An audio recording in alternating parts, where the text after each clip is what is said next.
All right, everybody, it's the Jere Metcalf podcast where top real estate agents tell how they do it. And today, we do not have a top real estate agent. We have a brilliant serial entrepreneur and a brilliant storyteller. And that may not make sense, but it will soon. But this is Eric Edmeades. You guys may have seen him in many capacities, from Mind Valley to partnership with Tony Robbins and other businesses he is engaged in. There's so much to say about you, Eric. So just welcome and thank you for coming on today. Hey, you're welcome. And thanks for having me. I want to share proof with you that I'm not a real estate agent. When I was 22 years old, I started making quite a lot of money and everybody said, well, you got to buy a house. So when I got an agent, got myself an apartment, I'm 22 years old and I've invested in real estate. I'm feeling like I've made some things happen. But while I was doing that, Hong Kong was, the Hong Kong lease was expiring. And so all these people from China were moving, all these people from Hong Kong were moving to Vancouver and driving the property prices up. And I was like, I want to get on that elevator. But then when the lease expired, China didn't immediately destroy, mess up what was going on in Hong Kong. So all the people found out how green and rainy it was in Vancouver and they moved back to Hong Kong. So property prices started crashing after I bought. I bought at the peak. And then I'm like, well, I've often heard that a good investor has to learn how to cut their losses. Sometimes you just got to cut your losses. And so I got out. I took my losses and I got out. And then the Olympic Committee decided to put the Olympics in Vancouver. I literally bought at the peak and sold at the trough. There could not. So yes, I'm not a real estate person. Right. That's true. So we're not going to ask you. Well, actually, that's some great real estate advice right there, just to start the show with. Yeah. So anyway, so everybody, Eric's on the show today because you are really great. You've got a lot of businesses, but the one I've discovered you through is in speaking and presenting through stories. And I thought, wow, I met you when I started my coaching business, or I found out about you and utilized through literally watching you on YouTube, and still I engaged in some workshops and some masterminds, but utilized it in a presentation last minute. And it was probably the best one I'd had. Nobody could leave the room. Everybody walked me to the car an hour after. And by the way, the presentation broke down, the worksheets, not everything that was supposed to be there didn't show up. And it was a gift because I literally just went Eric Edmeades. Now, as real estate agents, there's a few reasons why that matter. We're always presenting. We're always presenting in different ways. And the skills that you have are so powerful for that. Now, before we even talk about that, let's find out who Eric Edmeades is. I know a little about you, but how should we tell the story about where you're from, how you grew up, and how all of that evolved?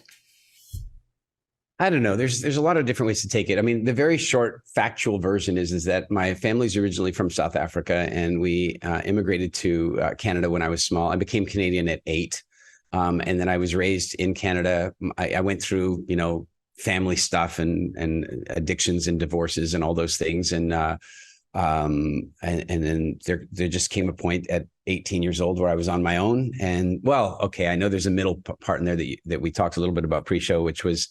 At 15, I spent about not quite half a year homeless because of circumstances, and then at 18, I really was on my own, off into the world. And one of the very deciding moments for me was that the Canadian, the way Canada worked at that stage relative to education was that if your parents earned over a certain amount of money, you wouldn't qualify for student loans and that kind of stuff.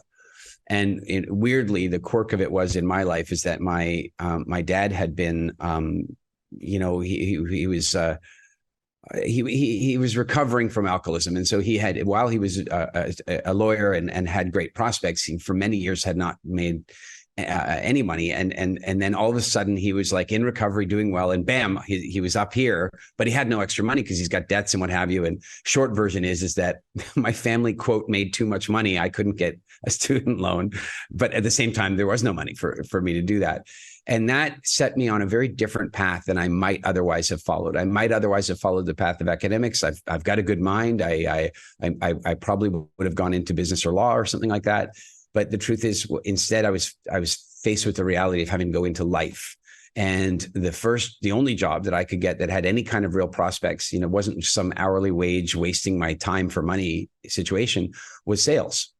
And I answered an ad in the paper, and I went and got a sales job. And that I would say that education, which, first of all, I didn't have to pay for, it paid me. But that 3 years was probably one of the most valuable things that ever could have happened to me. It wasn't what I wanted, wasn't what I asked for, but it was what was delivered, and it's what worked.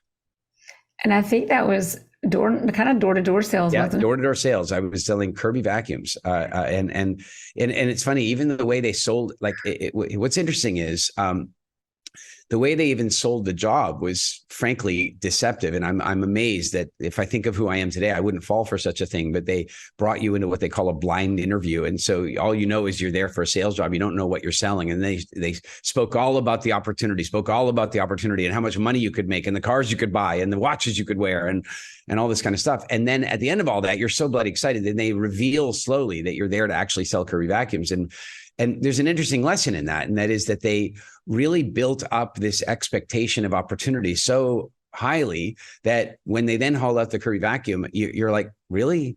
Shit, though, if this is the direction I have to go, this is the direction I'm not going back to, $6 an hour stuffing whatever in the grocery store. Like it worked. But on the other side, what I learned over the next, 2.5, 3 years through sales and recruiting and all the different jobs that I had when I was there, I basically got an advanced practical degree in what you might call practical psychology. I learned a great deal about people. And, in what I do today and in my entire business life, the lessons I learned knocking on those doors, I wouldn't be where I am today if I didn't do that. I for certain. What's the biggest lesson you learned doing that?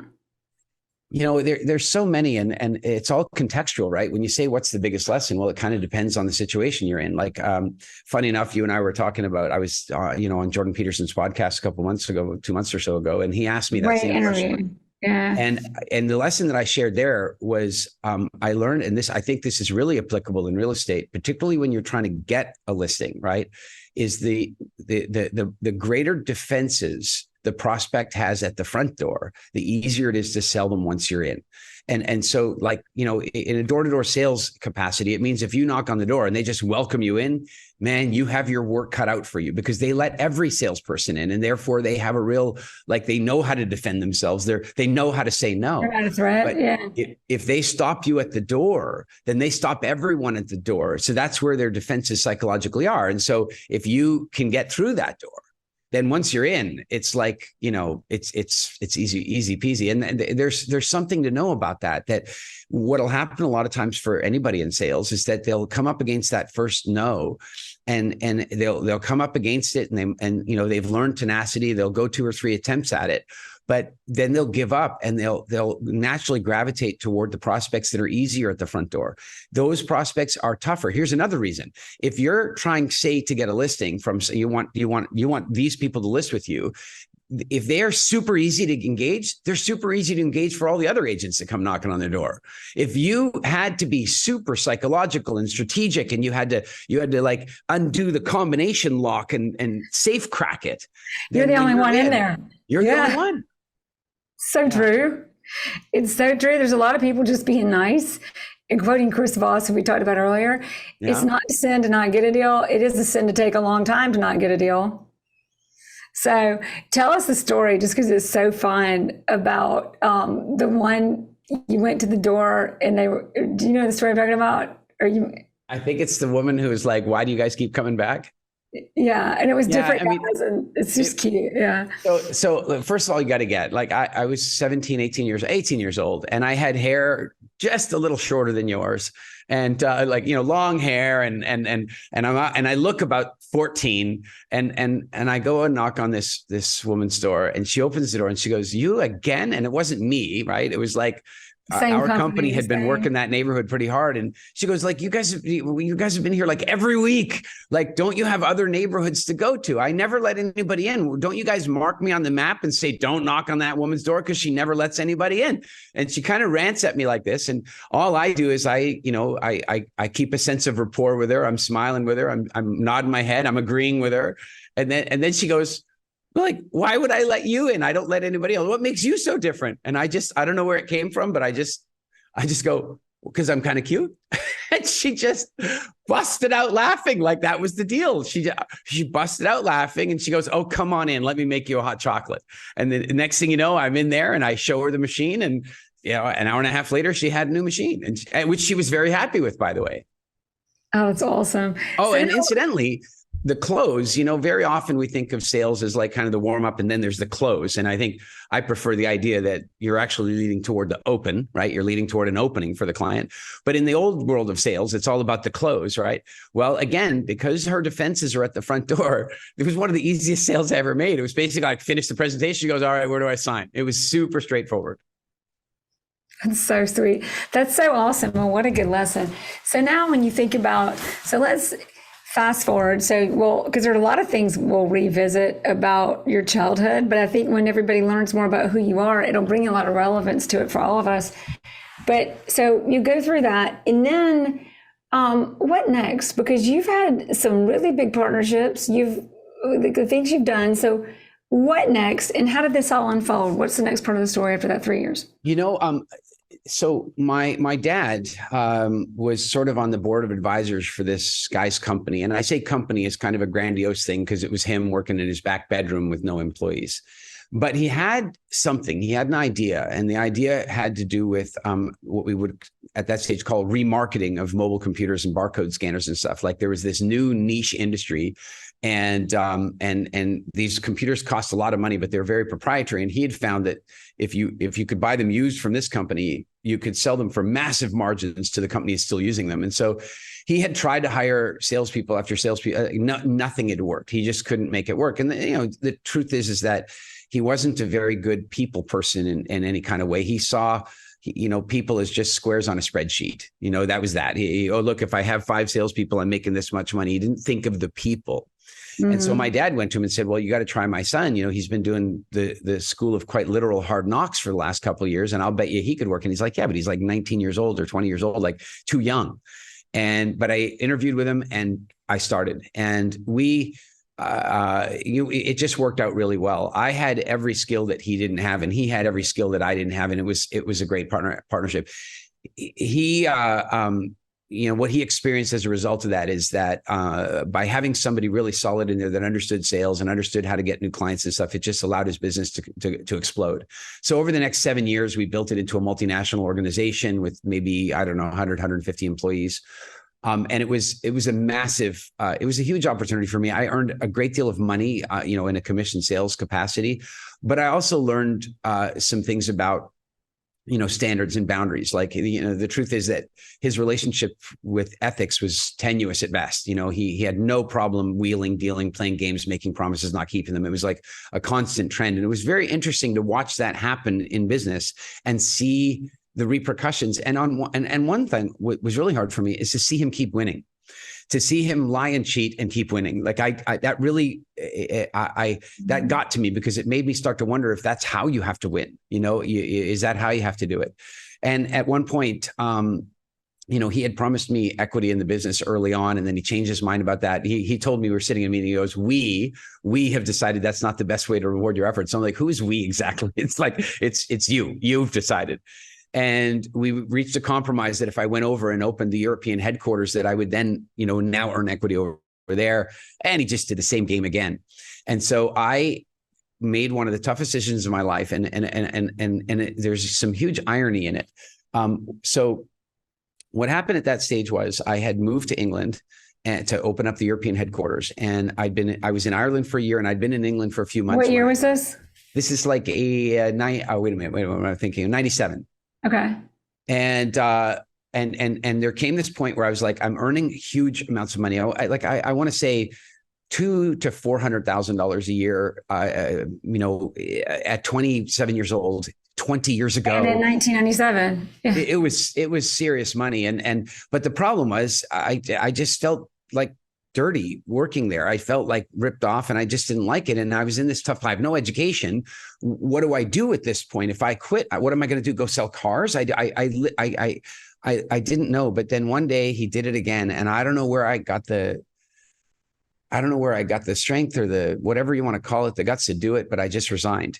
And I resigned I resigned in a really careful way. I sent my letter of resignation to all the senior management team. I sent a beautiful letter out to the entire company talking about my history with the business and explaining that I was leaving, and didn't say anything, nasty about him. I wanted to burn the bridge because I knew he would try to get me back. And true to form, he did. He called me that Sunday because he didn't know I'd sent these emails out to the business. And he called me that Sunday, and he literally made, he said, I wrote this in my journal as soon as he said, I've been a child about this, because he was ripping me off. But I couldn't do it. I couldn't go back. And but now I'm in a tough position, and I'm in England, and I don't have a job, and I don't have a work visa because my right to work there was related to my job. And so I can't get another job, and I have no money, separately in my private life. Yeah, I was making all this money, but as you've probably seen in real estate, a lot of times is when you're young and you're making a lot of money, every credit card company in the world deceives you into free money. And the next thing you know, you rack up a bunch of debt. It's the cycle of early money, right? And I had just paid off my debts. I had $100,000 in consumer debt, and I finally got it all cleared and paid that month. And now I quit my job. I have no money. I have no debt though. And here's the real ironic twist. And, I know I probably don't have to explain irony to most people, but I like to explain it sometimes because, well, Alanis Morissette messed it all up, because irony has nothing to do with the black fly in your Chardonnay. Irony is a very important thing. One of the best examples of irony that you can ever use is when Ronald Reagan was shot. What a lot of people don't realize is he was actually never shot. He wasn't shot. He was hit by a bullet that bounced off his bulletproof limousine. So you understand, that's ironic. Like if his limousine, so it wasn't bulletproof, he wouldn't have gotten shot. So in the same way, my boss at that time owed me a lot of money, about $180,000, and didn't pay it to me. But here's the ironic twist. He refused to pay it to me because he was afraid I was going to start a competitive venture. Right? Like he didn't. So the joke is, I'd just been offered a job by a good friend of mine to become a stockbroker or an investment advisor, in a sense, in Grand Cayman, where I'd always wanted to live at that point. And I was like, but I needed about $50K to get there and get a place. And I knew I'd be 100% on commission. So I needed some money to get through the whole thing. And my boss wouldn't give me the money because he was afraid I was going to start a competitive venture. Here's the ironic twist.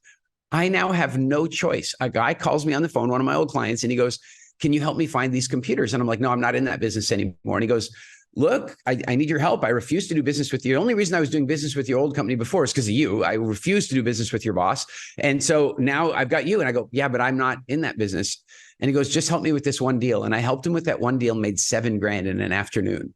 And I was like, this is the solution. So the ironic twist, of course, is I ended up creating a competitive venture because of that, right? Yeah, exactly. Super fun. And I got my $180,000 back again and again and again. Isn't it funny how life works that way? When you like align to your value, like you knew this is off. Yeah. I think in real estate, deals can be off. Things can be off. But when you align to what you're good at, it's so, as all of us, everybody listening who's in it, we see it, but it's so good to be reminded. And then when you're newer, you haven't seen it yet. You haven't seen the unfolding of how many times I did the right thing. And then it's incredible how this stuff comes full circle. The things you've forgotten about come back in and create opportunities for you that you didn't even see coming. Yeah. And sometimes the very people working against you, what they're doing is just a part of the formula to make the good stuff happen.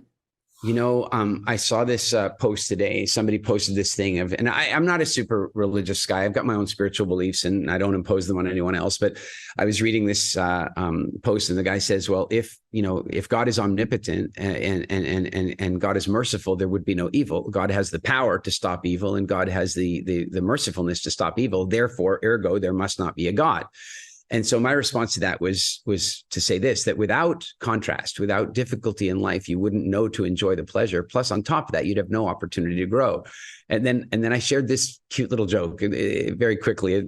This guy dies and he ends up in heaven. He's in this gorgeous limousine. There's beautiful women. There's champagne flowing, and he's like, it's heaven. It's his idea. And they're driving along, and they get to this gorgeous casino, and they open the door and they let him in. And sir, welcome.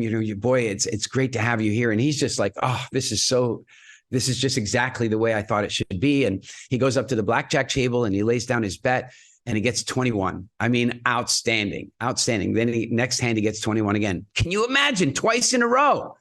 And then the third one, he's like, let's move on to roulette. Same thing at the roulette table. Every bet he wins. And then he calls the manager over and he goes, no, this is not really like I win over here. You guys just bring a drink the minute I think of it. There's like everything is happening exactly as I would want it to, but still, this is not my idea of heaven. And the manager's eyes go smoky and turn a little red. And he goes, you ain't in heaven, son. Oh, God. Wow. Wow. And that's it. When the tough stuff happens, it's like, and I like what Morgan Freeman said about that. He says, if you're talking to God and you say, God, could you, give me strength? God doesn't like come along and go, boom, you have strength. That's not what strength is. That's right. Like, God says, let me think of something. Let me think of something that's going to help you build strength. So this comes from Netflix, but it's God, what is his name? I never remember his name, but it's Jonah. Anyway, he does this documentary on his therapist, but here's where I'm going with this. That guy, they call him Lutz. He said, the thing about life is there's three uncertainties, or there's not three uncertainties, there's three things that never go away. Uncertainty, pain, and the need for hard work, because entropy doesn't stop. Yeah. Right. Those three things. And he said, in those three things is also where accepting that as the journey, recognizing that is the journey rather than avoiding that, owning that, and bringing that in on your journey. It's navigating those things that brings joy. That is where the joy comes from. What's really crazy? Teenagers know this, but they don't live it. And I'll give you an example. And when I say teenagers, I'm describing all teenagers up to about the age of 35 that are still at home playing video games. So like, this is what they know is in a video game, you get excited as you get to the tougher, harder level. If the video game becomes too easy, you will stop playing it. Mm-hmm. And when you come to the hard level, if you pass it on the first time, while that's kind of nice, there's something unsatisfying about it. Whereas if you keep crashing up against it again and again and again, and it takes you 3 weeks to crash through that hard level, the internal chemical reward is 100 times better because of the adversity. And they already know this about the games they play. What I think really needs to happen at this point is that generation in particular needs to be taught that that's also how life works. That when things get difficult, that's not the time to recoil into your little entitled shell. It's your time to come out and go, I'm here. I'm ready for the challenge, because that challenge is only going to help you get stronger for the next one. Yeah, you think the video games are fun. Wait until you try the real stuff. There you go. So there's a story, and this is really, the power of, well, let me ask you something else. I think about, like, for me, the impact you've made on me is understanding how to create an audience, tell stories, capture attention, and engage authentically in a way that I've never seen somebody be able to communicate and help other people learn. And that is so powerful in luxury real estate. But I've got you. What do you think about that? What do you think about your opportunities in business that you've had again and again and again, and flourished again and again and again? What is that created that for you? I think it had a lot to do with just becoming comfortable in my own skin. Humans are funny about authenticity. Our need for authenticity is incredibly high, and this is a mildly sexist thing to say, but I think generally speaking, women are better judges of that than men. But the fact is, all of us have this instinct to gravitate toward authenticity, and it's so strong that if you really think about it, you would rather, if you had to spend time with a person, you would rather spend time with an authentic enemy than an inauthentic friend. And that's because, frankly, an inauthentic friend can be incredibly dangerous. Whereas an authentic enemy is more predictable. You know to be careful. You know not to be Julius Caesar and get stabbed in the back by your friend. There's another old joke that I love about this. Is a young poli-sci student. He wants to, he's studying his political sciences, and he meets an old grizzled multi-term senator, and he says to the senator, he goes, I'm studying political sciences, and I aspire to the highest office in the land one day. And the senator, He says, well, that's a lofty goal. And he goes, can you help me? Do you have any advice? And he goes, well, first thing is you got to watch that there social media. You got to be careful. The stuff you post now come back and bite you in the ass later. And the kid's like, I know, I don't even go to those parties. I'm super careful about my social media. I curate really well. Have you got anything else for me? And Sandra goes, yeah, authenticity, integrity, and honesty. Once you can fake those. And, you know, of course, the thing is, you can fool some of the people some of the time, but you really can't. And, you know, on a long-term basis, you really can't. And so here's where that gets tricky, is that most people are thinking, well, I'm fine with that. I don't lie. I don't cheat. I don't fake. But here's the real problem is if you are uncomfortable presenting, if you're uncomfortable even one-on-one talking to people, then in your discomfort, you will put on a human shell. You'll put on the safe version of you. And that safe version of you is fundamentally inauthentic. And so you said something earlier that really taps into this. And that is that you said something about like when you could talk to people, but when you suddenly had to face a group, it felt uncomfortable, right? Well, so then what do you do when it becomes uncomfortable? You become safe. You become safer. You become a safer version of you, which means you'll use less volume range. It means that you'll not tell certain stories. It means that you'll be quite monotone. So you don't, you know, so that you're not worried about people's judgment. Because if you're a little too fast, they'll judge you. If you're a little too loud, they'll judge you. If you're a little too you, they'll judge you. And so you become safer and safer and safer. And the truth is, as you do that, you are covering up you with an inauthentic layer of safety, which will trigger the instincts of the people around you to say something's not right with this person. So I think what happens is that, you know, we're born fully authentic. I mean, you know, we're born that way. And by the time we're 2 years old, we're very happily expressed. You meet a 2-year-old on a plane, they're not afraid of public speaking, right? They're out there.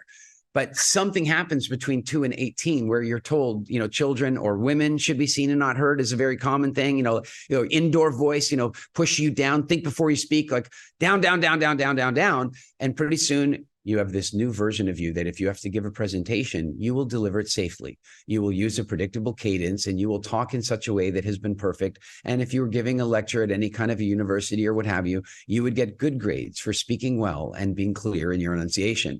But you'll put the audience to sleep and nobody will want to engage with you. And I won't trust you. If you walk out on stage and you're you, look at Brené Brown. Brené Brown is such a good example of this.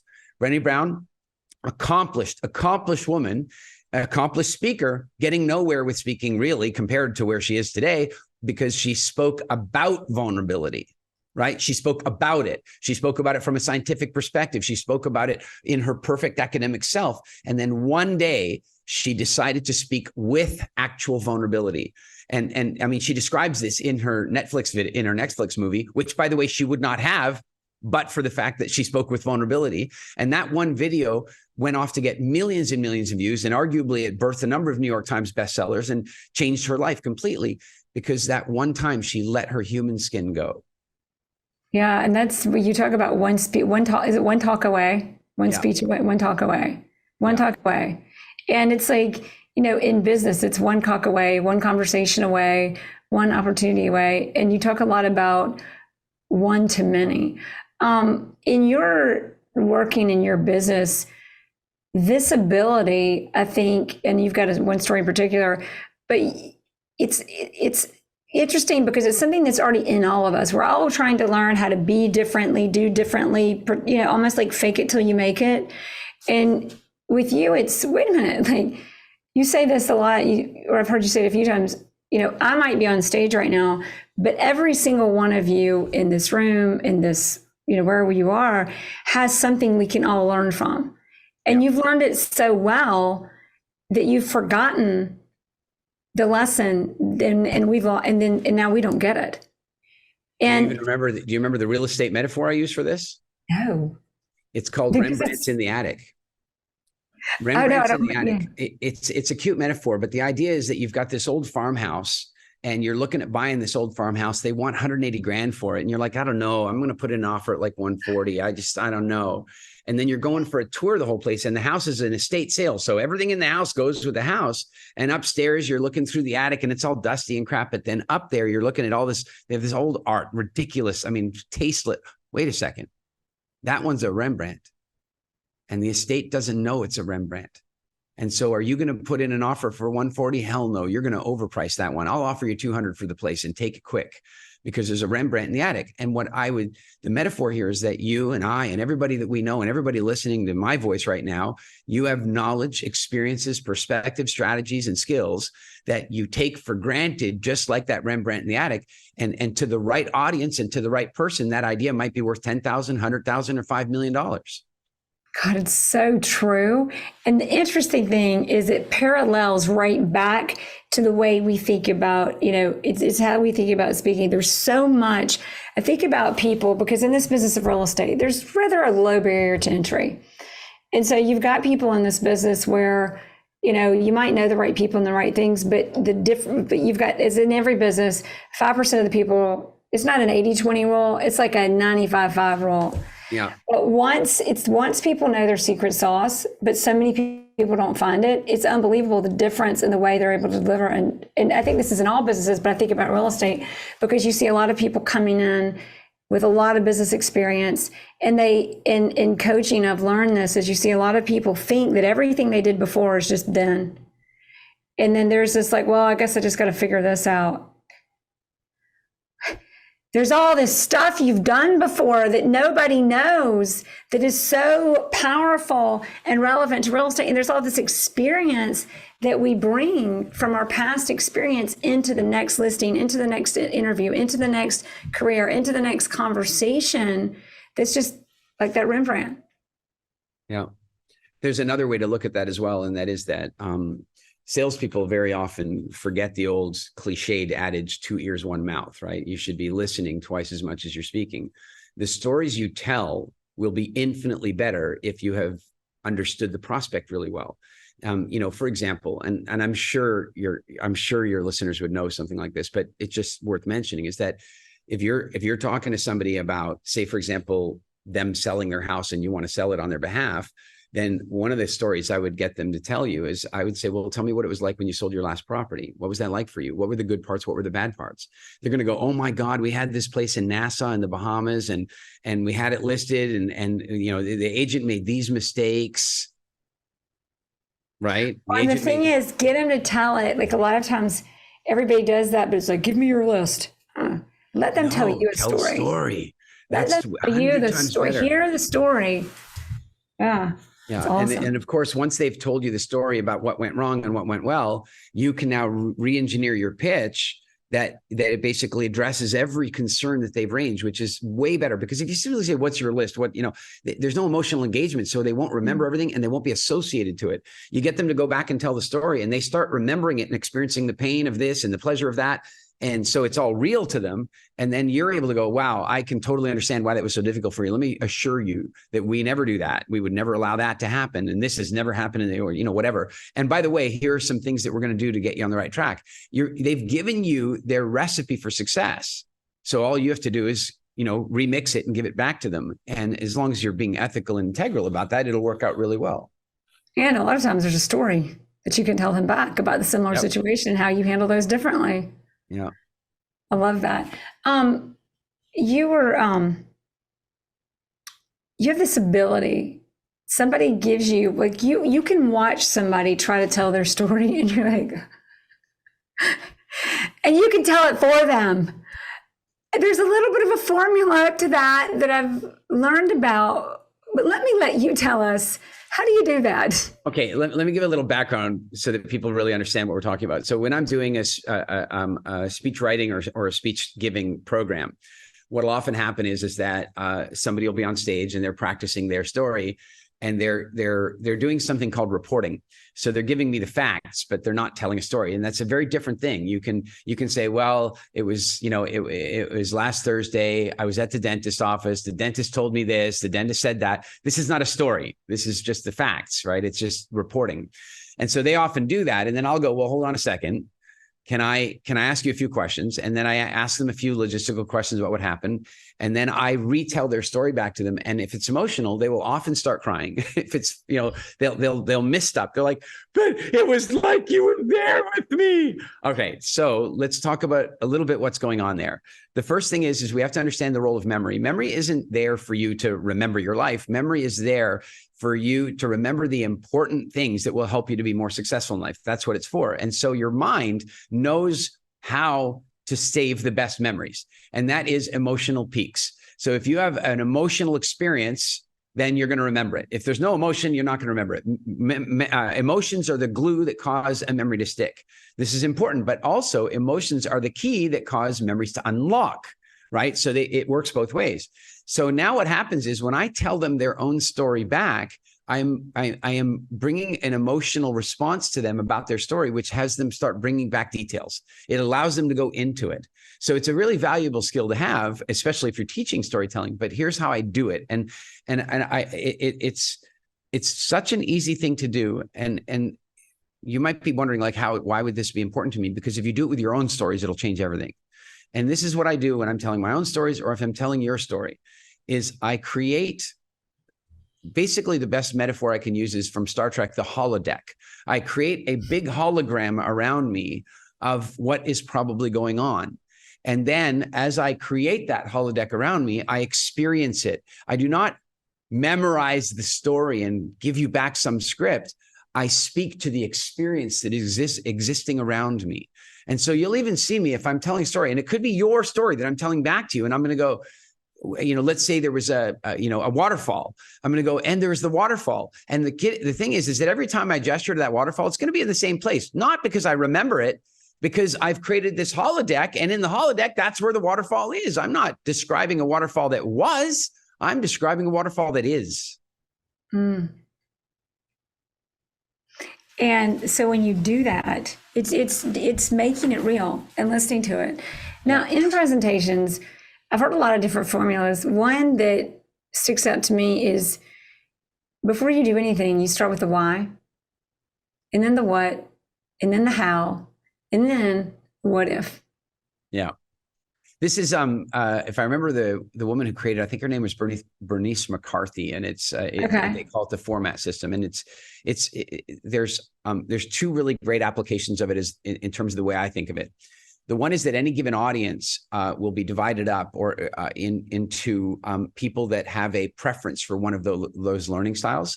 So, you'll have people that are fundamentally, say, what if learners, and that these are experimenters. They like to implement immediately. So this is the kind of person who goes to, say, an NLP training, and it's supposed to be a 2-week training, but by day 3, they're already running their own classes. Like they're already testing it all out, right? But the trouble is that if you teach your program, or you teach anything, or you sell anything at only that one model, then the other 3 are left out. And so you'll immediately lose 75% of your prospects or your audience. So the first thing is to recognize that all of those patterns have to be addressed in any presentation or any conversation. Then the next version is that even when people do have a primary one, there's a logical flow. And the logical flow is that, well, if there's no reason for learning something, then you might not be interested in learning it. So you got to address the why. And then you got to let people know what it is that they're going to be learning before you can really do a good job of telling them how to do it. And then once you've taught them how to do it, they're definitely going to have real world experimentation and questions about it. So that creates a logical flow. So not only do you need to address all 4 of those things, but I believe that the best order to address them in is to start with why. Why are we learning this? Why are we learning? What are we going to learn? What is exactly we're going to learn? And then, okay, how do we do it? Practically speaking, what are the steps? Oh, and then what if this happens? And what if that happens? And if you construct a presentation along that arc, it's very easy for the audience to stay with you. And it gives us stories that you can plug in to express exactly what those things are. Yeah. What I don't remember the company, but there was a company and you knew nothing about it, and they presented to you and you represented back to them and they liked it better. And then I think they gave you a huge opportunity, or you consulted them and came I want to know, like, now that I've got you, I've only heard about this like in an audience, but tell us more about how that happened and how you were able to engage in that. Give us a story. There are a couple of stories like that. So I think I know the one you mean, because there's some parallels. Which one do you want to tell? Yeah. Well, I'll share the one that I think has the highest entertainment value and I think the biggest message. let's start, before we do that, let's just address something you said earlier. And that is that I talk a lot about the concept of one to many. So that comes from this idea that in marketing, there are myriad ways to get to somebody in marketing: direct mail, phone calls, internet marketing, social media, AdWords. There's so many ways, but scientifically, the method of marketing that creates the deepest impression, the longest memory, the longest, real retention of information is face-to-face contact. Nothing is better than that. If you're trying to advertise on the TV, you're going to have to hit them 7, 8, 10, 12 times before they even notice you. Whereas one meeting can do it if it's executed properly. The trouble is that how many meetings can you have in a day? The minute you get to a place where you can talk to one to many, you can have that same level of emotional engagement with 1,000 people or 10,000 people or 50 people instead of one-on-one. This is because of something we call the stage effect. So I think the story you're asking about kind of accidentally demonstrates this. It was not intentional. So basically what happened is my very good friend, Gavin Wilding, he's a film producer from Canada. And he's made, I often tease him that he's like the most successful, unsuccessful film producer in the history of film, because he's made about 20 movies. He's generally always returned money back for the investors, but he's never had that big hit. And so he's working on this project. And he says, I'm working on a project with the original model shop, which if you're a Star Wars fan, that means the original special effects shop of Industrial Light and Magic. And he goes, so do you want to come up and do you want to come to the meetings with me? You get to see the studios. Now, these studios don't do tours. Lucas didn't do tours. You didn't get to do a tour of the Lucasfilm studios. So I'm like, yeah, of course I'll be there. And so we're in LA. We head up to San Francisco, up to San Rafael, and we get in there and we sit in the George Lucas Theater. Like, imagine we're in the actual George Lucas Theater, this 140 seat theater where they would have watched dailies when they were making Empire Strikes Back and all the big movies. And it's just amazing. And then this group of investors comes in, and the team does a presentation for them. Oh, it was bad. I mean, it was really, really bad. And I wanted to leave. Like, I didn't even want to be in the room. It was so bad. And so then Gavin comes out in the main lot, and he asked me, he goes, well, what did you think of that? And I go, Gavin, these guys, they're never going to raise money like that. Not ever. I mean, I'm no expert at raising money, but I'm an expert at speaking and storytelling and delivery. And that's not going to work. And he goes, well, what would you do differently? And I go, well, this and that and this and not that and not this and more of that. And, and he goes, would you mind telling them? Would you mind telling them that? And I'm like, I'm on a tour. I am on a tour. I will not be talking to the studio owners about no. Cut to, I'm now in the boardroom with whiteboards all around. I can't even imagine the things that have been on this whiteboard before. We're talking Mission Impossible, Iron Man, Pirates of the Caribbean. I mean, this is the same building that Pixar was started in. Photoshop was invented, THX sound. I mean, I'm on the mecca of entertainment, and I'm in this room, and Gavin goes, well, tell the team what you told me out there. And I'm like, oh my God. Well, the presentation wasn't really like ideal. Maybe it could have, and I was gentle, but I was direct. And then they went, well, we have another group of investors come in this afternoon. Would you do the presentation for us? What? No, I'm on a tour. Like I am on a tour. Cut to, I'm standing on the stage in the George Lucas Theater with a row of investors with the slide clicker in my hand. I'm like, how did this happen? I don't know what's going on. So I go through and I do the presentation. Remember, I only watched their presentation once that morning, and I've got to now do it. That hologram thing works. I mean, seriously. It worked. And I got it going on, and I did the whole presentation. And then the investors had questions. Well, clearly I'm not going to know the answers to a lot of these questions, right? Except weirdly, I kind of did. I was able to, I didn't make anything up. And when I didn't have an answer, I directed it to the right person, and it went really well. And then the lead investor, he goes, this is really intriguing. I just have one more question. If we make the investment, you will be staying on to run the studio, right? I'm on a tour. I mean, I didn't say that to him, but in my head, I'm screaming it. I'm just the guy on the tour. And so, well, the funny thing is, cut to, a month later, I actually owned the studio. The investor group came to me and they made me an offer. I made them back an offer. And the next thing you know, I was there. And I can tell you right now, it's not because I was any expert about movies. It's not because I was any expert about special effects. It was because it's because I had some good knowledge about entrepreneurship and business, and because I could speak well.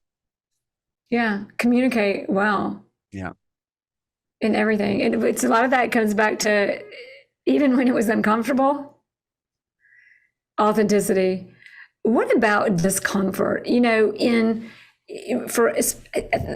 talked about a little bit about this offline, but in luxury, in real estate, and I would say perhaps especially luxury real estate, it gets pretty intense, and you've got some people who have accomplished a lot of impossible things, and that becomes the expectation of you, but they're not the expert.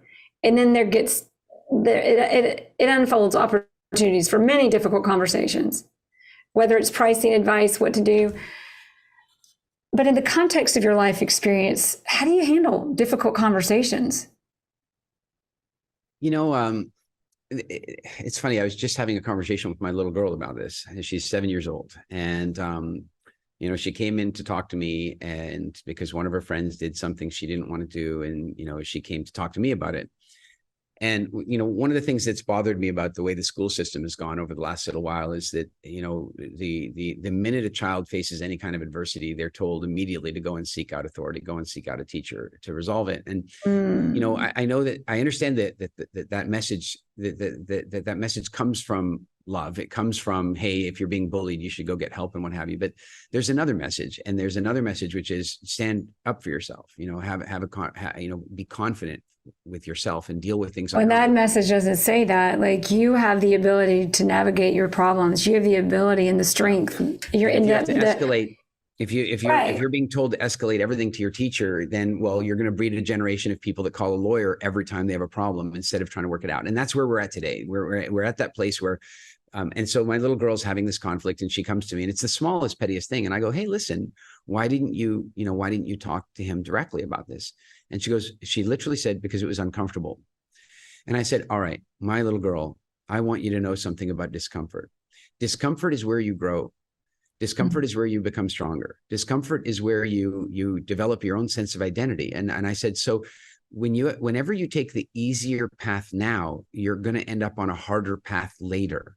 Whenever you take the harder path now, there's a chance you're going to make the path in the future easier, not because it's easier, because you're stronger. And I know that might sound like really adult language, but I got to tell you, we underestimate all the time what our little kids understand. She gets it. And so I had this conversation with her. I said, so when there's an uncomfortable conversation, the very best thing you do is take a couple of deep breaths and go over there and just say the words, not with anger, not with anything, just express how you're feeling about it. And she did. And so I know it seems silly to answer your question with what I told a 7-year-old. That's beautiful. But it's the same answer for everybody. The difficulty is that at 7, you have not yet learned the dysfunctional paths. I have the opportunity to help her now. The trouble is that if you're 35 or 45 or 55 and you've been avoiding uncomfortable conversations your entire life, then if you don't learn to snap out of that, you are destined for difficulty, more difficulty, and not the right kind of difficulty, not the kind of difficulty that makes you stronger and tougher. It's the kind of difficulty that makes life hard. And so I feel like when there's a difficult conversation to have, you got to have it. And I'm going to give you, this is a little bit of an embarrassing story for me, but I'll tell you that I was working with a producer, and I did an event for them, and they immediately invited me to come and speak and again another event. And this is not common. Like, very often as a speaker, if you speak at one conference, they want variety every year. So they always want another speaker. I've been very lucky in my speaking career that very often, because I'm good at what I do and because I have a variety of content, different stories that I tell and so on, I get invited back. So I got invited back a second time and a third time and a fourth time, which is unheard of for this organization. And then at the end of the 5th one, they go, okay, see you next time. And it was kind of a joke, but it was kind of real because I'd done 5 in a row. Right. And then about 6 weeks before the next event, they contacted me and said, listen, we've decided to go another direction. We're not going to bring you in this time. And I had already in my head planned for it. I mean, they are already, as far as I like, what do you mean? I'd already planned my travel around it. I was going to go there. Now, to be fair, there was no booking agreement. We hadn't yet done any of that, but I had assumed. So when they said that to me, my first response was, well, hurt and pain and feeling rejected or whatever. And so I immediately wrote this email. I was like, what, at the last event, you guys said, and I believed, and I've made my plans. And then I did a horrible thing. And that is that I hit the send button without breathing and reading it. And as soon as I hit the send button, I had a wave of shame wash over me. And this is a very important thing about emotions. Like, the shame is not a bad emotion. It's one of the greatest life coaches in the world, shame. Have you ever met somebody with no shame? They're very unpleasant to be around. You want somebody who has a healthy relationship with shame. And so this shame comes washing over me. And of course, my instinct at that point is to anesthetize myself. I could go eat something. I could go watch Netflix. I could distract myself from the shame. But instead, what I decided to do is do a deep dive into the shame. Why am I feeling shame? Why is this shameful behavior? And I realized what it was. My email was a guilt trip, and it was ridiculous, and it was childish. And so I immediately did the hardest thing ever. I opened up the email client. I wrote, "Hey guys, I hope you didn't read that last email. And if you did, I am deeply sorry. The truth is, I love working with you guys so much. And having done these events in a row, I took your joke of see you next time as literal. And I'm sorry. I feel deeply ashamed that I wrote that email, and I hope you guys will forgive me." And I admitted it all. And I offered a genuine apology. They immediately wrote back and they said, "The minute we read it, that's what we believed about you. The minute we read it, we knew that you didn't mean it. We knew that you were just hurt." And by the way, they've booked me several times since. Wow. Yeah. And so I think that's the tough thing is, if you run away from the difficult conversations, if you refuse to have them, you're destined to have life continue to throw up the same difficulty for you over and over again until you're ready to pass that level. And often passing that level is having that conversation. What's interesting in life is like, when things get painful, it's the same thing you said, but when things get painful, perhaps rather than this is something that is happening to me, this is something that's happening for me. Yeah. And that pain is not fun. So why is this for me? That pain is something for you to learn, especially in being there's the cliched expression, life is always happening, for you instead of to you, which is great. But I have a little twist on it that we use in our community. And that is that life is always happening. It's like life is consistently and continually happening for you, not to you, especially when it doesn't feel that way. That's the core. I mean, look, when you win that deal, you go, life is happening for me. When you get that bonus, your life is happening for me. And then when you lose that deal, you're like, yeah, God, why does that have to happen to me? It's happening for you because there's something bigger coming, and you need strength, and you need to understand, and you need to, and your capacity for absorbing that strength is going to be directly related to the capacity of God or the universe's ability to provide opportunity for you. It's that simple, and it's hard to see it in the moment. It's so true. And I talk about, not to sound too cliche, but it kind of says it for me. We all have this power. You talked about your daughter, and you said this may sound like an adult conversation. I thought, and for any of us having kids, when you have kids, they are so, I would say they are so wise in their youth. And if you give them credit for that, they are so wise in their youth, and they have so much strength in their youth. Giving them credit for that is everything. In your life as a kid, you had some moments that you've talked about that I did hear you talk about it with Jordan Peterson. You've had some pretty scary moments, and you had to make a decision. And you talked about after that, it completely impacted you. You knew your power after that, is how I word it. I think you know what I'm talking about. What do you want to share, or could you share that with us? Yeah, I mean, I'll give you the short version, and if somebody wants the longer version, they can definitely catch it on Jordan's. But the short version is that walking home one night at the age of 15 years old, I was approached in an inappropriate way by let's say somebody with sort of a deviant, let's say deviant sexual proclivities is the way I felt about it at the time. He was stalking me, and I. Because I lived alone at that age, he was following me in a car, and I didn't want him to know where I lived. So I went there was a schoolyard behind our house and behind my apartment building I lived in. I live in a very rundown part of Edmonton, Alberta. And the schoolyard was floodlit by heavy spotlights to keep the kids out of there at night. Right.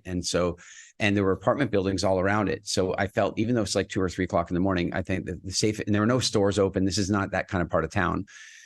So my choices were go home, and then he might see where I lived, and I didn't want that. Or instead I went into schoolyard, and I climbed up one of those like corkscrew slides.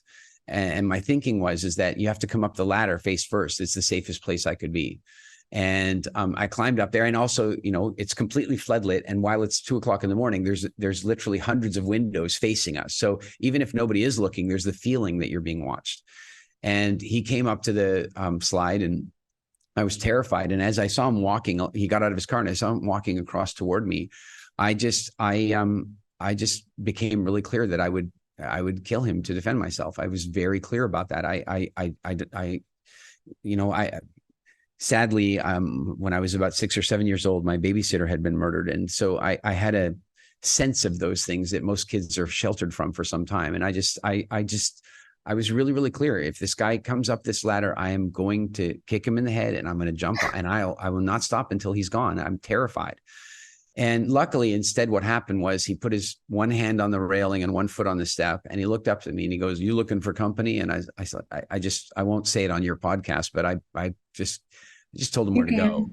Yeah. And he said, and he goes, "Well, there's no need to be rude." And he walked back to his car.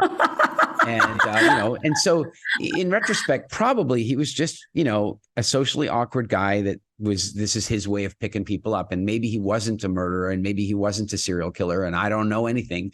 But if you know the whole story, he probably was. But anyway, he sat in his car for 3 hours. I did not come down. But I think what you were asking about is, how did that affect me? And the truth is that weirdly, I walked through life with a massively increased sense of two things: confidence and less fear. And I think one of the troubles that we have in life right now is that life is so safe for us all the time. Like we live in the safest, best times in the history of ever. We live with certainty about where we're sleeping. We live with certainty that we can walk down the street. We live with food certainty. I mean, we live in the best times ever. And yet we deal with more anxiety and stress and depression and even suicide than any time in history. And I think one of the reasons for that is that you calibrate your life experiences based on the harshest version. So if the scariest thing that's ever happened to you was you got lost at the fairground when you were 8 for 15 minutes, if that's the scariest thing that's ever happened to you, then life's going to be pretty scary for you. Whereas if you faced down what you thought was a serial killer and you dealt with that, then the rest of life, it's a comparison game. That's, it's funny. That's what, if nothing else, being in business is just so good for you. It's not that scary. There's no serial killers, but there are some really tough things that we get to navigate. And man, look at how we're just put in a position to evolve. Yeah. If nothing else. But I think that story is so powerful, because we won't do the Jere Metcalf stories today, but I can relate. And in the moment you're like, ugh. But on the back end, it just gives you this, you got to navigate something. You realize you can do it. You can, all the stuff we've talked about, the ability, the power we have to navigate our own stuff when given the opportunity. It's super important. I won't go into this full story, but I'll say this, that years and years later, I was in a casino on Paradise Island in Nassau in the Bahamas. It's now the Atlantis Hotel. It wasn't then. And 4 men walked in with automatic assault rifles and started shooting. And I can tell you right now, I handled it with unbelievable calm and grace. I did not run and scream. I found the right place to hide. I prepared to defend myself in case it was a shooting rather than a robbery. I did everything right. And it was funny because a couple of years later, I was on a plane with I was sitting in business class, and the guy beside me was a special forces soldier for many, many years. And I'm talking at the elite, at the total elite level. And he was now doing executive protection and teaching that type of stuff to rock stars and rock stars of industry and music for that matter. And I told him about that story, and I told him what happened. He goes, how did you do that? How did you maintain your calm? And he goes, because it takes us 6 months to teach that to somebody. And I said, I think it's because I faced something so scary that when I was a kid, my adrenal glands are calibrated, so I don't overreact to a cockroach. Wow. Interesting. But I think the metaphor here, and a lot of people might be thinking, well, I don't see how this is practical. I'm not planning on being in a casino when 4 men walk in with assault rifles. Well, nobody's ever planning for that. But the bigger issue is that, let's say you're in business or you're self-employed, and something really challenging comes up for you. What I really believe we should all do at that point is take a look and say, whether this is God or the universe or life or whatever you want to, whatever people's beliefs about that are, this is the game providing you exactly the experience you need to have for some bigger opportunity that's further down the timeline. That's how it is. That's exactly how it is. And so, the movie studio that I bought, it ended up being one of the worst financial decisions I ever made. It was terrifying. I bought the studio and immediately was slammed with lawsuits from every side. And they weren't about me. They were about the behavior of the people that sold it to me, but I still had to deal with it. It was horrifying. And I can tell you that for months and months and months, I lived in constant triggered fear about it. And then there came this one day where I realized I can't live like this anymore. And I need to find the joy in my life again, irrespective of what's going to happen with this investment. And what's absolutely crazy is that I did that. I started going out for dinner with my friends again. I started laughing. I would come to the office and enjoy what was going on. And yeah, we might lose it. It might all go down the pan tomorrow. Every single week we faced another thing that might put us out of business. And literally, I'm not exaggerating. But then after 2 or 3 weeks where I'd gotten my headspace right, all of a sudden, we got this call from a film production company making Elysium with Neil Blomkamp, and they wanted to do one of the largest special effects sequences that our studio had seen in years. And then all of a sudden, Pirates of the Caribbean 3 came along, and then Iron Man 2 came along. And now here's where we get into this funny place here is that did my turn to happiness, listen to the law of attraction and stuff, did my turn to happiness have a effect on the physical world? Did I have some metaphysical impact on reality? I don't know. But what I do know is this, that I taught myself that my happiness is an internal thing. Happiness is an inside job. It's not as a result of the external events. And I am grateful that I found the happiness before those movie deals came in, because had I stayed in my fear and I stayed in my depression and I stayed in my anxiety, first thing is, that's not a very attractive environment. So probably I don't win those deals. But if I do win those deals and then I experience happiness, now it reinforces the belief that my happiness is controlled by external events. Well, you're reactive, right? You're reactive when if you're reactive, you can't be proactive. You can't create outcomes. Yeah. Or the outcomes that are created are worse. Exactly, because state of mind creates action, creates outcome. It's funny. It's like you can imagine what you want all day long, but is that really what makes it appear? Or is it the state of mind, the shift of thought, the shift of action, and that's the shift of outcome? Well, I've got a little theory for you about that if you want. It's, the law of attraction movie and all that kind of stuff. It's all very good and fabulous. I had an assistant. Anyway, okay. I had to do that. Go ahead. I'm sorry. I had to find it. Well, the good news is almost all of the people in that original movie are really good friends of mine. And the truth is that it was edited because every one of them believes that there has to be some action taken. But this is what I really want to say is that the way it's taught, the way people think about it is if I sit and meditate on something, I'm going to manifest it into its being. I'm going to attract it to me. No, that is not what is happening. If you say, for example, visualize your dream house and you visualize it in all the grandest detail, it's not that you are sending out a message to the universe that will attract that thing into your life. It's that you are creating a vision so powerful and so strong that you will attract yourself to that vision. Now, this is a really important thing because you see, the road to that dream house is full of obstacles and barriers and fearful things and challenges. And the people who get to live in that house who weren't in the, say, Lucky Gene Club, the people who earned their way there, it was tough. And so the stronger your vision is for that thing, the greater gravitational pull it has to pull you through the obstacles. So people have law of attraction backwards, in my opinion. Law of attraction is about attracting you to your vision. The stronger your emotional engagement and commitment you have to your vision, the more you laugh at the challenges that are on the way. Well, it's like everybody thinks I have to push myself. You'll get tired. If you're being pulled. That's right. It's a whole different game. Yep. Yeah, totally true. That reminds me, and then we're going to go into, we always have a final three on the Jere Metcalf podcast. But, and I already forgot what it just reminded me of. It reminded me of something that you do. Oh God, what was it? Well, we're talking about like rather than Hindsight. hindsight window. Yeah. And you've got a book coming up. Can we talk about that? Or you want to tell us a little bit about the hindsight window? It's two different messages, but the hindsight window, I'll define very briefly as the period of time that exists between an adverse event and the day that you recognize the event as a gift. And so what that means is somebody gets fired, say they get fired, and that is bad news. We can all agree that that feels like bad news in the moment. And there will come a time for most people where they will look back and go, oh my God, thank God I was fired, right? There will come this time where they recognize that being fired led to the next great work. I mean, aren't the greatest things in our lives, the greatest things in our lives are usually what's some of the greatest things in my life? What we talked about one in yours.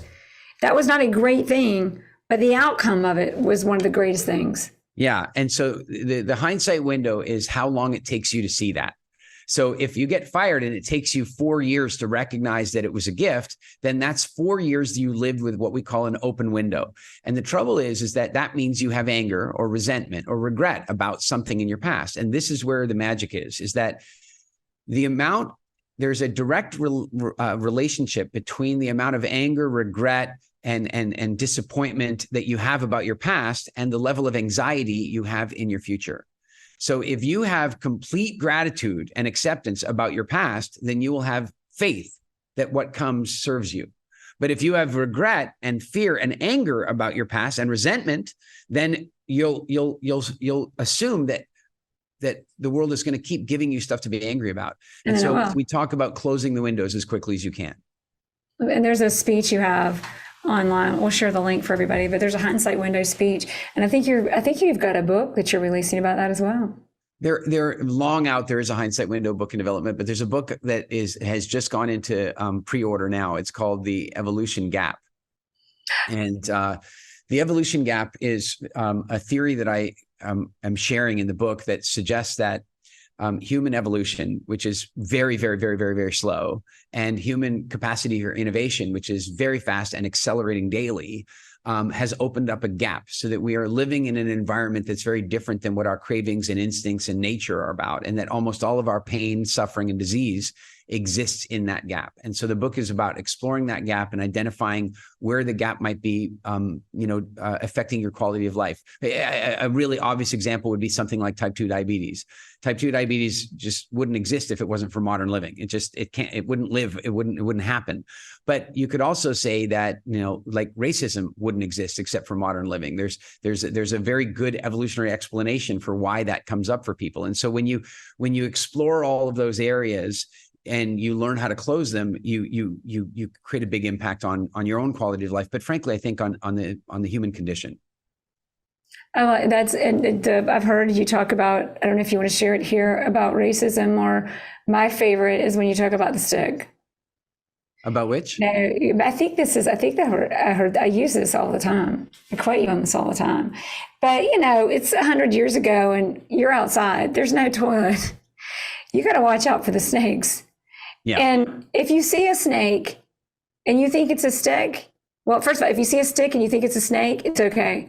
But if you see a snake and you think it's a stick, you're probably dead. So who survived were the guys who saw sticks and thought they were snakes. Well, I'll clean it up a little bit. The idea is exactly that. You're a person not in fear is walking down the street or walking down a trail in the forest, and they see a snake and they avoid it, and they see a stick and they step over it. They're not in any fear. A person who is walking around without any awareness at all, walks along and doesn't see the snake. That's dangerous. They have no awareness. Then that's dangerous. But equally, the person who's walking around with like hypervigilance and too much fear sees every stick as a snake, and they can't be functional either. So the idea is to walk with awareness and not with fear. And that's a really valuable thing. The trouble is that once you have fired adrenaline, you are automatically more vigilant. And so here's a great example. If you take a woman who is not pregnant and walk her down that street, she's going to see every snake. No question. Women are better at that. It's just like they're going to see them all. And a few of the sticks she sees might be snakes too.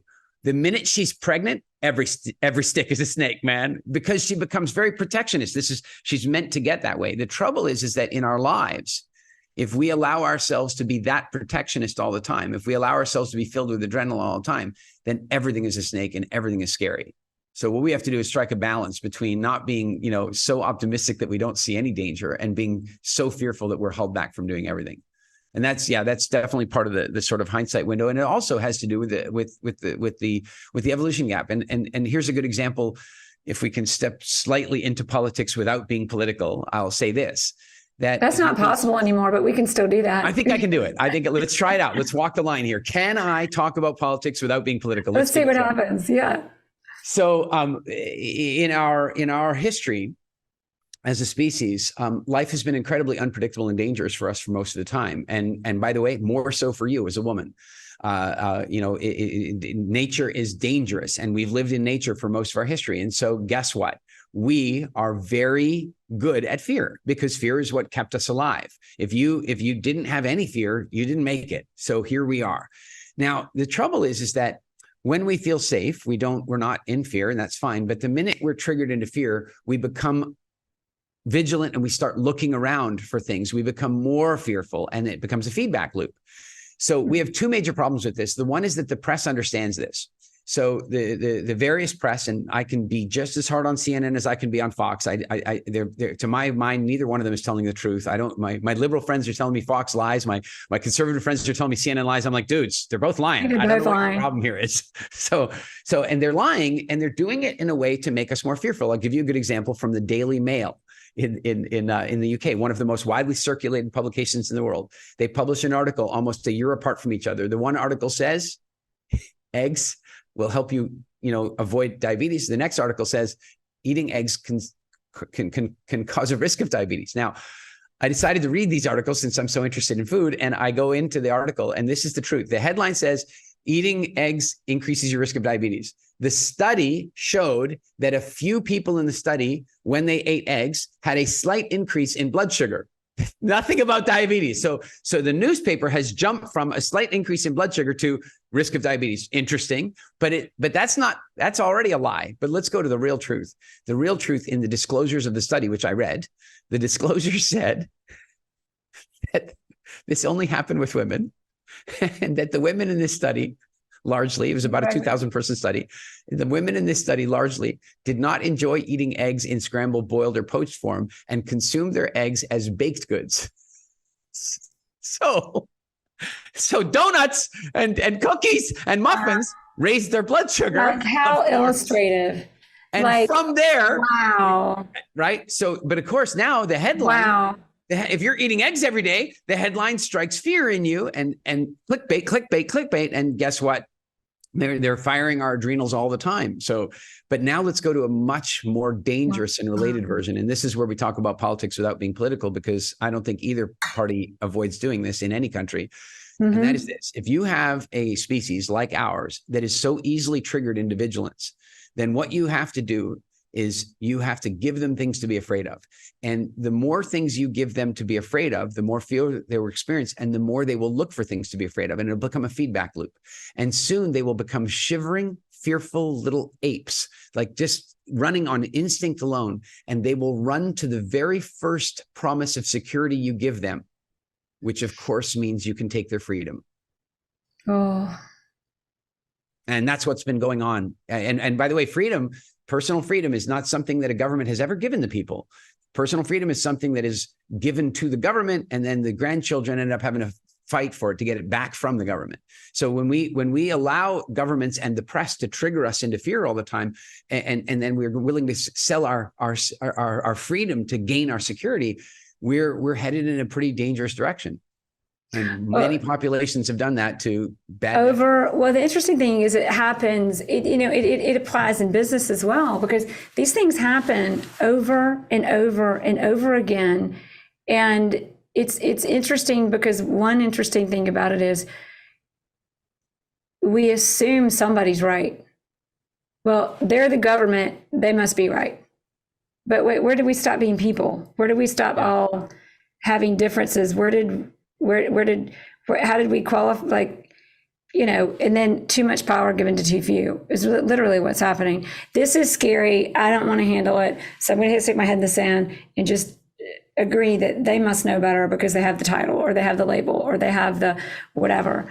But I mean, like, so true. You said it perfectly. Divide and conquer. Such an important message. It's such an important message. And it goes right back to me for individual, when we all own our power to do good and our power to be wrong. And we all recognize that in ourselves and in other people, the way we can learn from one another and create so much more in politics, in business, in the world. It's just so powerful. And even if we bring it back to real estate for a minute, I'll just say something that the best real estate investors in the world. I almost want to leave it where you left it. That was so good, but let's bring it back to real estate too. Go ahead. I'm just thinking that the best real estate investors in the world have understood that pattern. They don't run with the crowds. They buy when the others are selling, and they sell when the others are buying. And that is because they've mastered their adrenals. They're when everybody else is fearful and getting out of the market, they know to watch. Where, what happens to the average person is that they find out that everybody in their neighborhood is selling. They're like, oh my God, everybody's selling, everybody's cashing out. It must be the time to, and they run with the masses. And it doesn't work like that. And fear, like that crowd mentality around fear, sure, it can be scary at a governmental level, but it's even scary at just a straight up living your life, choosing your house type level. Yeah, it's funny. It's like, you probably don't know Vicki Barron, but she's a real estate agent who's been named top 10 in the country in New York City a few times. But she says, when everybody's going this way, I've always just gone that way. What is the movie? There's a movie out there. It is the same thing. It's kind of a cute virtual reality movie. And at the end of the movie, the guy hits reverse. It's a fun movie to watch just in life and how things might look and how things might really be. And it's not always that you need to go in reverse. It's that you always need to look beneath the headline. When I was in the casino, when the first gunshots went off, the crowd started running and screaming and running away. And, I had a very different view. And that is that if these people are here, because mass shootings happen, it might not be a robbery, it might be a mass shooting. My view is I don't want to go with the people. I want to go the other way. Now, the other way, I didn't go at the guns. I went very simply, I just went into the kitchen. Like I was in a casino. I just saw the door and it said employees only. And I'm like, well, today I'm an employee, because my feeling was whether they were here to rob the casino or they were here to shoot people, they were not here to make a sandwich. And I went in there. And what's really crazy is that you cannot think like that if you are vigilant and fearful and adrenalized. But you can think like that if you stay calm. And I think that we have to that's an extreme example, but we have to do the same thing when a deal's going sour, when a prospect's not doing what we want them to do, when something's going wrong, we have to go to that same place. We have to find calm and not let our adrenal glands and our fear govern our responses. Well said. Are you ready for the final 3 questions? Let's do it. Number 1, in your life, I always you are a serial entrepreneur. A serial entrepreneur to me sometimes is because you can't figure out what you want to do because you can't get a job. But you've been truly a serial entrepreneur in the most amazing positive sense. And of course, that means a lot of failures to create success. That's where success comes from. But in all of that, what would you say has been your most powerful resource in creating your success? The things that come to mind initially are sort of resilience and that kind of stuff. But I think that in truth, it's a recipe and it requires all of those things. So I'm going to tell you one, but without resilience, it wouldn't even matter. But without this one, it wouldn't matter. There's a collection of ingredients.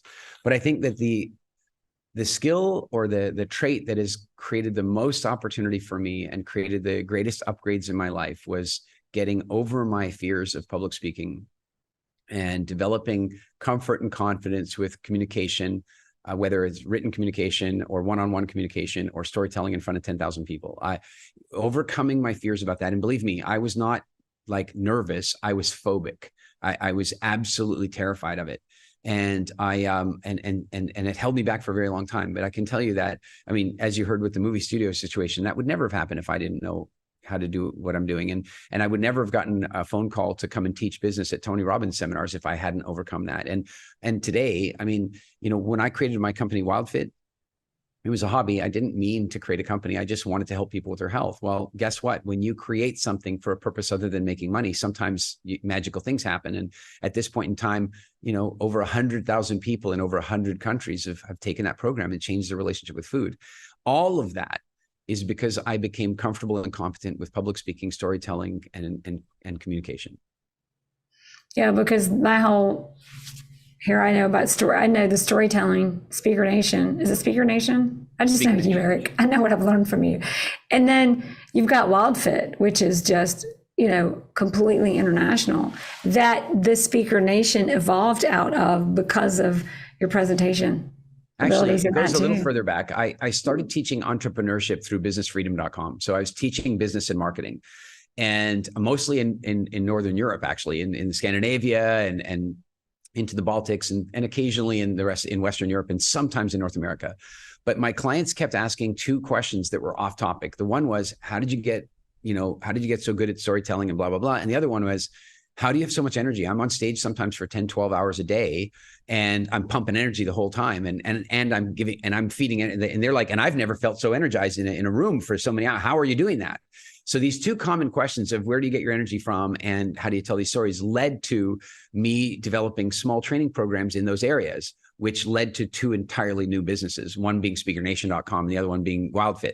And it was just like, it was one of those things. I was being pulled. I was not pushing. Next question. If there is one book that has impacted your life or career, we have to read, what is it? I have to say Man's Search for Meaning, Viktor Frankl. And it's funny, a very good friend of mine posted on Twitter the other day, what are the top 3 books you would recommend? And I wrote in response on Twitter, I wrote, Man's Search for Meaning, read it 3 times. It's better than any other 3 books or something like that. And, the short version for people who aren't familiar is that Viktor Frankl was a psychotherapist, Jewish psychotherapist living unfortunately in Germany in the, late 1930s, and found himself on a train and off to Auschwitz, and he lost his whole family in the camps.